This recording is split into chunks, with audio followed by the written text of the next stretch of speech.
The cold arrives before sound, before movement, before thought. It settles into the land like a held breath, pressing down on everything that remains exposed. At minus 50 degrees, even distance feels heavier. The air itself resists motion. Inside the house, there is no sense of time yet, only temperature. Wood stiffens, metal tightens. Silence becomes dense. She wakes before the room tells her to, not because of the clock, but because the heat has thinned. She lies still beneath the blankets listening. The first thing she listens for is not the wind or the stove or the building shifting in the cold.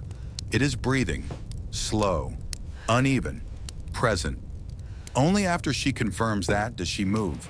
Her feet touch the floor cautiously. The boards answer with a faint protest. She pauses, letting the sound settle, then continues. Every action is measured. The cold punishes impatience. She knows this. She has always known this. The stove holds a low glow, barely alive. She opens it carefully, shielding her face from the brief rush of warmth. One piece of wood, not two. Never two unless necessary. The fire responds reluctantly, as if considering whether the effort is worth it. Outside, darkness presses against the windows. Not night exactly, but something deeper. A long winter black that lingers even when morning should arrive. The frost on the glass is thick enough to blur the world beyond recognition. She does not look outside. There is nothing there she needs right now. In the other room, a faint shift. Fabric against fabric. She stops again, hand resting on the stove door. Listening, the movement ends. Breathing resumes its fragile rhythm. Only then does she continue. There are choices that come loudly, announced by words, by warnings, by other people. This one does not. This one arrived quietly days ago and has been sitting with her ever since, waiting to be confirmed through action. The cold is not sudden. That is its power. It advances slowly, confidently, knowing that hesitation works in its favor. She fills the kettle with water saved from the night before and places it near the fire. Steam does not rise, not yet. It will take time. Everything does. As she moves through the narrow space, her body remembers the layout without sight, the table edge, the chair back, the worn place on the wall where her hand always rests for balance. These things are constants. In weather like this, constants matter. She glances once toward the closed door, the one that leads outside. The latch is still firm. The wood around it has shrunk slightly from the cold, leaving a thin line of darker shadow. She makes a note of it without thinking in words. By the end of this day, the cold will ask something of her. It always does. And the answer, whatever it is, will not be spoken out loud. When light finally reaches the window, it does so reluctantly, diluted by frost and distance. The room remains dim, but the change is enough. She notes it automatically, adjusting her sense of time without needing a clock. Her first task is not the stove or herself. She moves into the other room, steps quiet, breath controlled. He lies as he did through the night, shoulders slightly raised by the pillows she arranged hours earlier.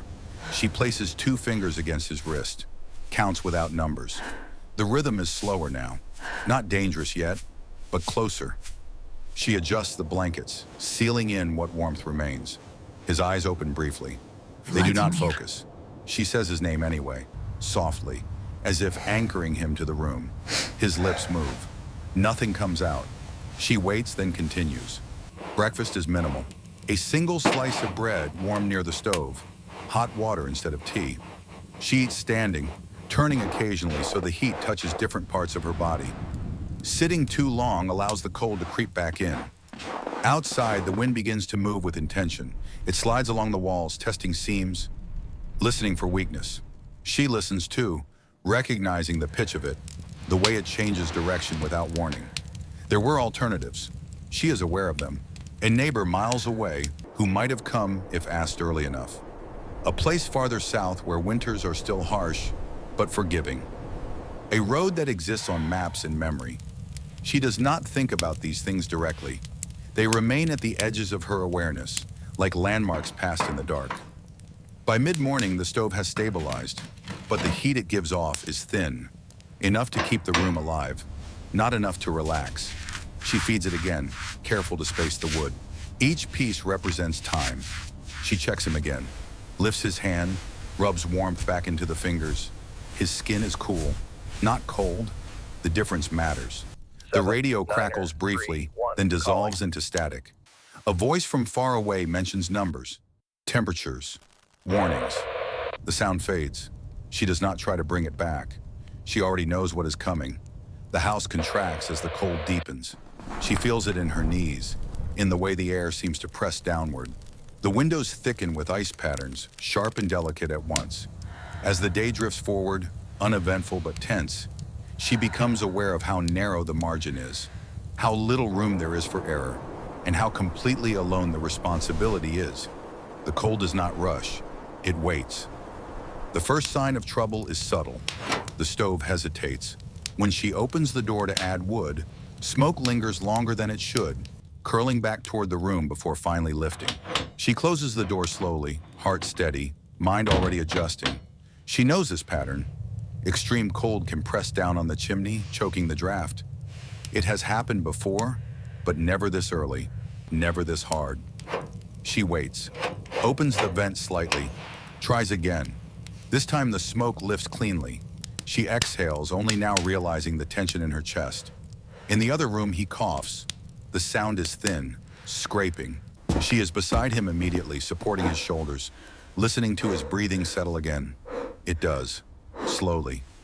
She stays longer than necessary, counting breaths, feeling the heat, or lack of it, through the blankets. This is where the decision sharpens. Going outside could fix the chimney, clear ice, improve the draft. It would take minutes, but minutes at -50 are not measured the same way. The cold takes payment immediately. If she goes out and falls, if she goes out and the wind shifts, if she goes out and cannot warm herself quickly enough afterward, the house does not forgive that kind of mistake.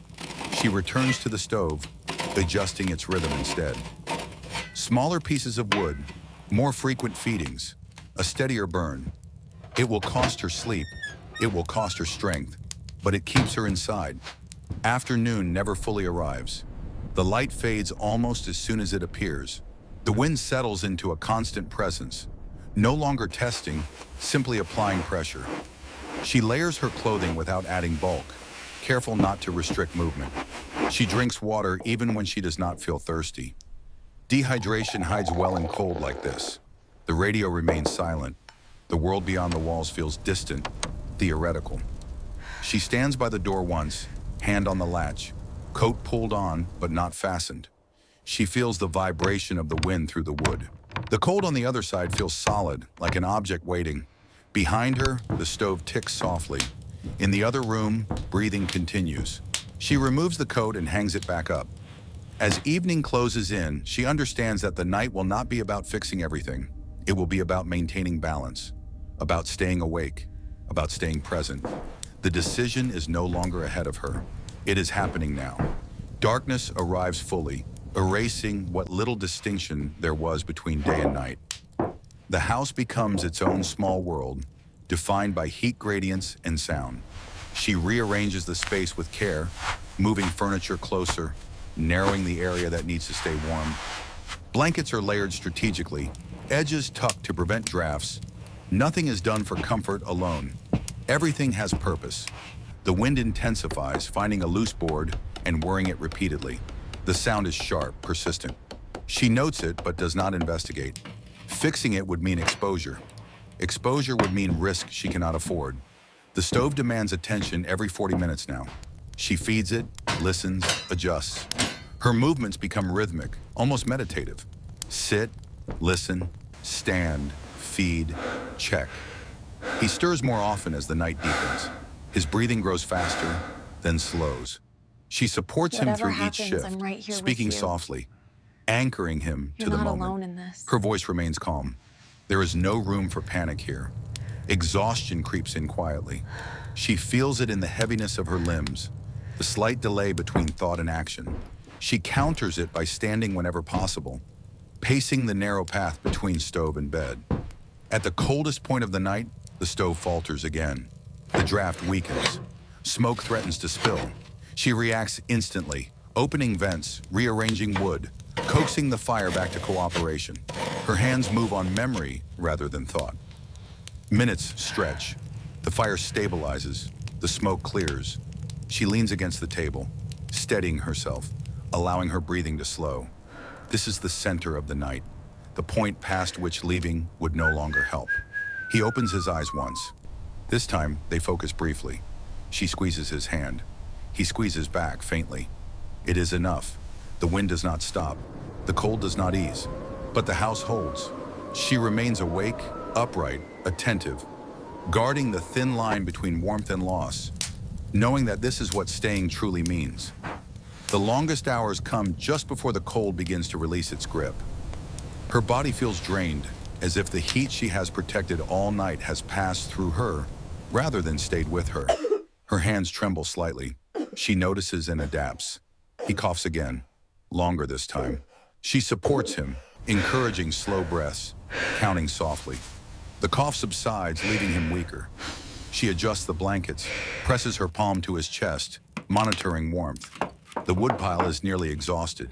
She breaks larger pieces into smaller ones, spacing them carefully, calculating time. Conservation becomes exact. There is no margin left. Outside, the wind finally begins to soften. The house senses it first. The creaking changes. The pressure lifts slightly. She registers it without relief, staying focused. She allows herself a brief rest, sitting with her back against the wall, eyes closed but alert. Seconds stretch. She opens her eyes again before sleep can take hold. Light returns slowly, a pale gray seeping through the frost. She turns toward it instinctively. The stove draws better now. Smoke lifts cleanly. The worst of the night has passed. She checks him again. Breathing, pulse, warmth. Still here. The weight of the night settles into her muscles all at once. Not emotion, fatigue.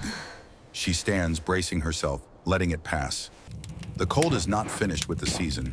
She knows that. There will be more nights like this. But this one has been endured. The house remains a shelter. By late morning, the world beyond the window looks unchanged, but the air feels different. The cold has loosened, just enough to allow movement. The road, if she chose it, would be possible again. She does not rush to reconsider. She washes her hands in water that no longer threatens to freeze. She eats seated, letting the stove's steady heat do its work. The house has settled into a new equilibrium. She checks him often, dear. narrating each action You softly. feel a little warm. His responses are Try to minimal but rest. consistent. Consistency matters. Outside, the sky clears. Sunlight flashes off the snow, sharp and distant. She watches it through the glass, knowing better than to step into it unnecessarily. Others might call this stubbornness, or courage, or sacrifice. She does not use those words. What she recognizes is responsibility, renewed each hour. She prepares for the next night early. The woodpile is reorganized. Water is set to melt. Blankets are aired briefly near the stove. Routine reasserts itself. She sits beside him, holding his hand, feeling the steady presence there. The cold waits outside, patient as ever, but held back for now. This is not a story about surviving the cold once.